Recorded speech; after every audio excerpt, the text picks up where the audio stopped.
Hey folks, it's Mark with Firearms Outdoors. Thanks for joining me today.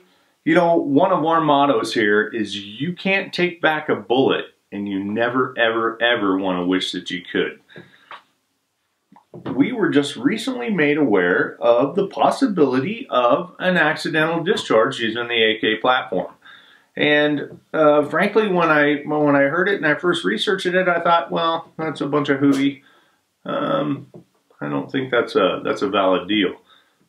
But I proved it here myself, and I thought it was serious enough that it warranted a share, so at least you have the knowledge of the possibility so that you don't find yourself in a spot where you wish you could take that bullet back.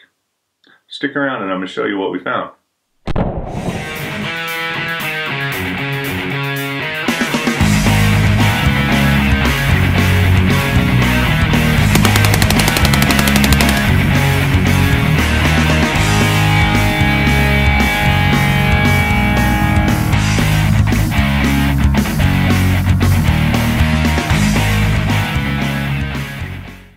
So what prompted all of this is a viewer and a YouTuber by the name of Guns and Stuff posted a video where he was able to manipulate the safety on his weapon and actually make it fire just by manipulating the safety.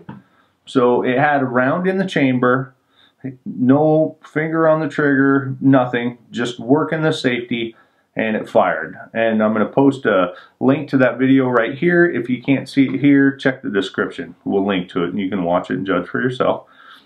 So I watched the video and I thought, well, that bears investigation. So I got my Zastava out. So we have my Zastava, and I pulled the safety and I pulled as hard as I could and nothing happened. I even popped the dust cover up and pried and pried and pried. Yeah, there's nothing going on.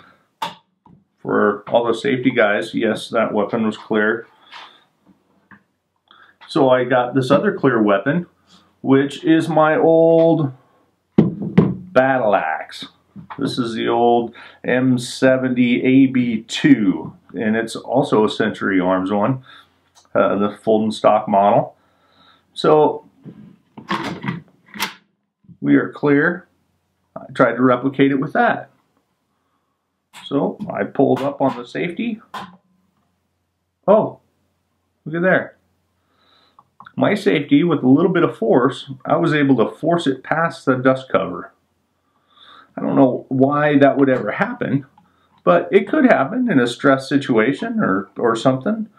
So I want you to pay attention to this trigger down here. Watch the trigger as I lift the safety up.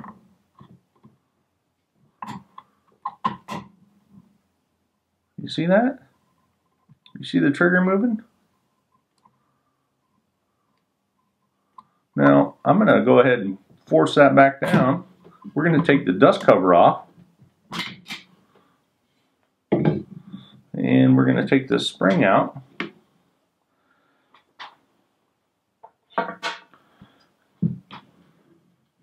I'm going to tilt this a little bit like this. And you can see that it does take some force. But the force is really relative to what your spring tension on the safety is to the receiver. A lot of times people, the safety is hard to actuate. So people would be inclined to pry that away and make the spring tension less. And I've even seen YouTube videos where guys are grinding on the tit. See that? We just had a hammer drop. If I would have had a round in the chamber, we would have had an accidental discharge.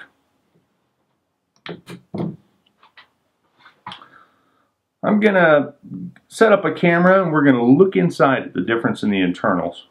And you can see what's going on here. Alright, so I have the two firearms side by side here.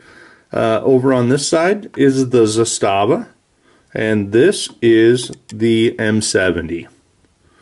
Now, I'm not 100% sure that these are actual representations of either, you know. As you know, there's variations, millions of different variations and models and stuff. But here's some things that I want to bring to light. So this is the Zastava, and if we look at the Zastava right here, this little tit right here is what the safety is stopping up against. If I hyperextend it, if I go past the spot, then it stops on that deal on the back of the disconnector. If we come over here to the M70, we can see that there is no tit like we have back here.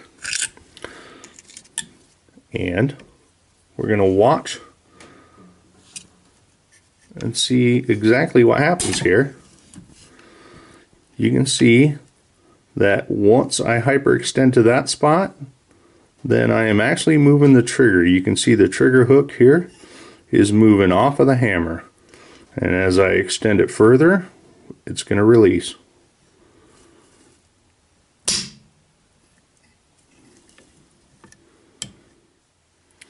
So once again, we come over to the Zastava and we try and hyperextend the safety, and we cannot because it is blocked by that tit on the back of the disconnector. We come over to the M70.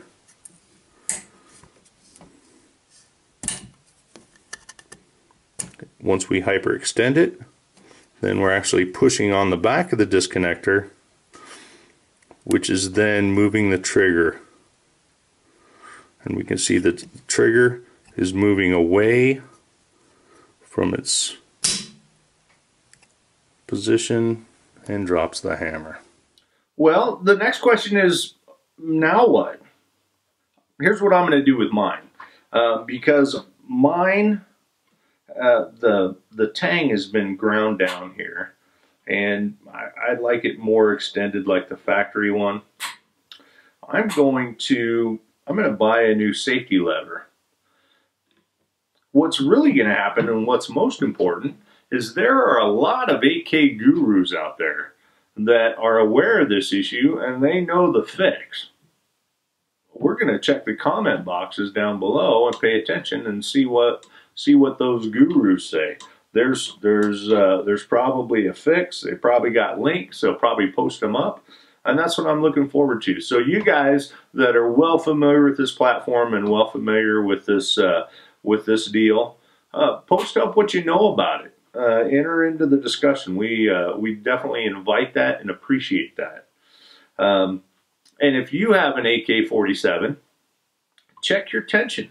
I want you to double check, make sure it's safe, you're unloaded, pull it out, pull the dust cover off, pull that safety up, see if it drops a hammer. If it does, then you have the power of knowledge, and that's the first step. Because that ignorance, when you're sitting in the truck and you pull it and you put it on safe and it goes past and you shoot your buddy's transmission, you don't want that. Oh, I didn't pull the trigger. That's a horrible deal, and it would be tragic if it wasn't pointed in a safe direction and it actually affected a human life. So knowledge is power. That's why I'm sharing this video, because it concerned me enough that was able to happen. You can't take back a bullet. I don't want you guys to wish that you took back a bullet. That's a bad deal. So that's why I made the video. Hey, thanks for watching. If you like this video, please like and subscribe. Check us out over on Facebook and Instagram. Thanks for watching.